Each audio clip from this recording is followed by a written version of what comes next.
this is what we have, this is what we know. How you live with bombs that fall on your house. They will have to make that vessel operate as a small community, and they will have to do it together. We are one family, we are one hand. I wish that kids could just take a ball and go outside to play without be afraid like the kids here did today. The Fairhaven Project presents One, Sailing Towards a Horizon of Hope.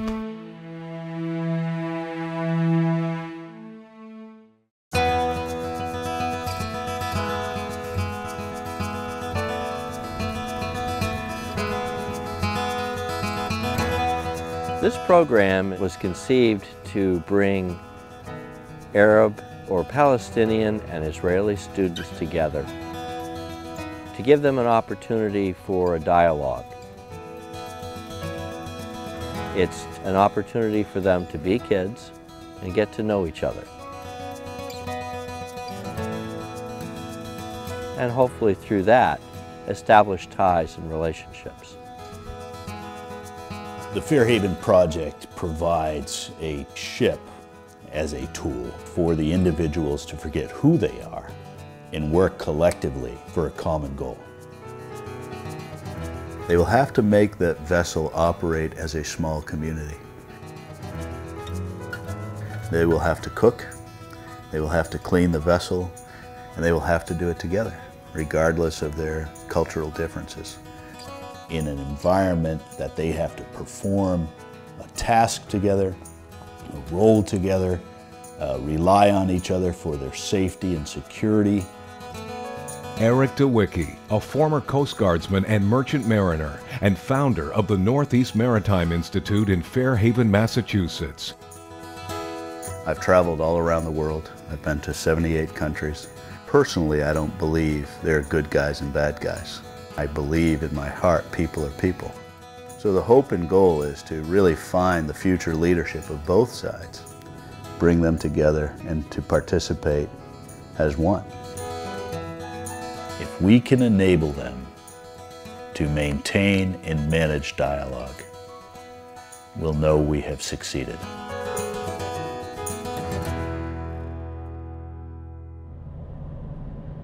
Fairhaven, in nautical terms, is safe harbor.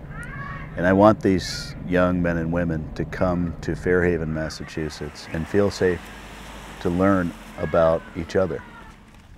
Okay. Well, here, we'll come to the backyard. Is Angela around? Yes. Great.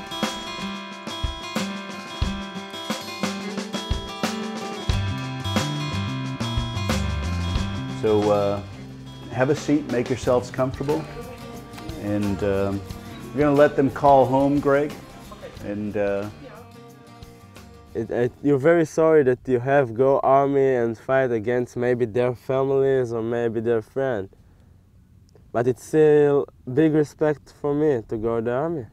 You grow up with the know that one day you will be a soldier, and you wait for it.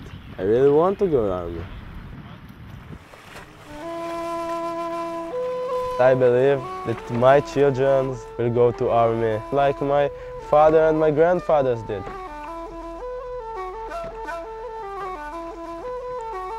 Why people that only go to their workplace to bring money home to feed their children have to die because one day someone decided to bomb them? We don't believe anymore in our government that really can bring peace. And if you will ask me today, do you believe that you can bring the peace? I will say no.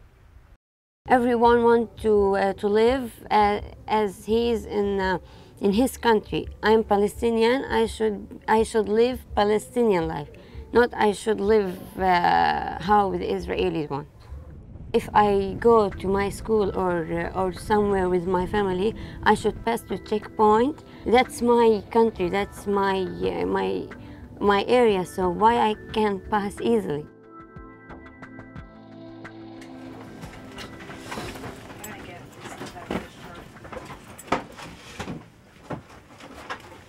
Why are these?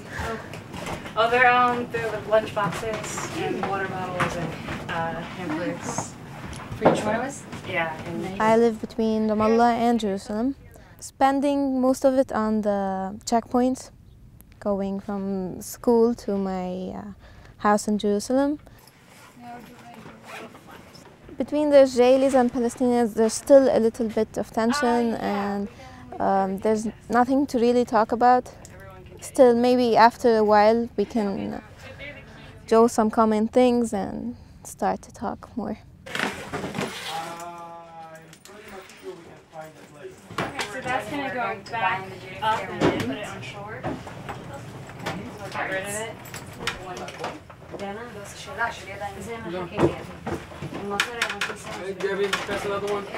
I know that it's intense to talk about it, but I have a lot of Bedouin and Arab friends. Talked about the situation in Israel, and it was pretty intense, and there was a lot of shouting.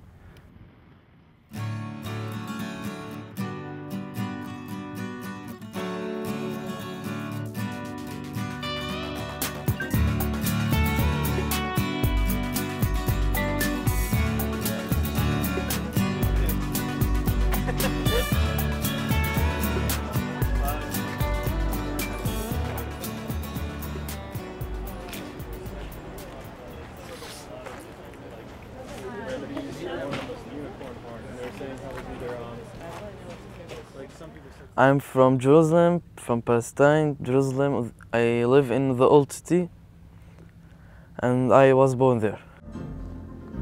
I'm always at the Old City. I don't go further than Old City, because my school is there, my work with my brother, and my home. It's all inside.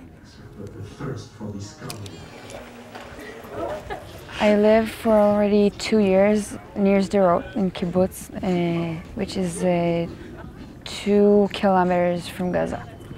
We have those times that it's normal, it's life like it should be, but most of the time it's just like we can't study like normal students, we can't live like normal people. We're getting those bombs all the time. For example, my school and my kibbutz is all bombed. It's awful.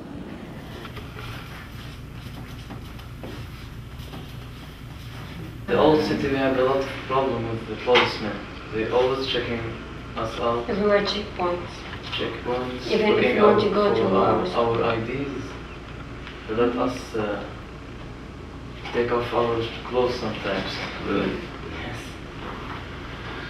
How would you feel? I know, I'm also... No, I'm not defending the situation. No, I also feel that it's stupid to do it in the middle of the street or something, but we can't do something else against it, because you know that the bomb, that you can take bomb in your backpack, on your body, or in but the... why they're always checking Arabs, not anyone else? That's the problem. I think he's got a point, but... Well, we think it's a part of safety, but also it's a way of pushing Palestine. It's a way of defending their country also, and pushing Palestinians out of there. I mean, you have the jihad and all those... They're wrong. They do believe that they should kill and hurt others. Yeah, but Here again, there are crazy people in two sides. I can show you people that speak with me and say, oh, all these Arabs, you have to drop them to the sea. And I'm sure that there are crazy people on the other side that say, we have to kill them all and to let them run away to where they come from before 48. And I agree that you have to take the land and make 2 parts. But you have to think about this and speak about this. The very first project they're going to be working on is they're going to develop a burgee. Burgee is a flag that is hoisted to the top of the mast of a sailing vessel to identify the owner of the vessel.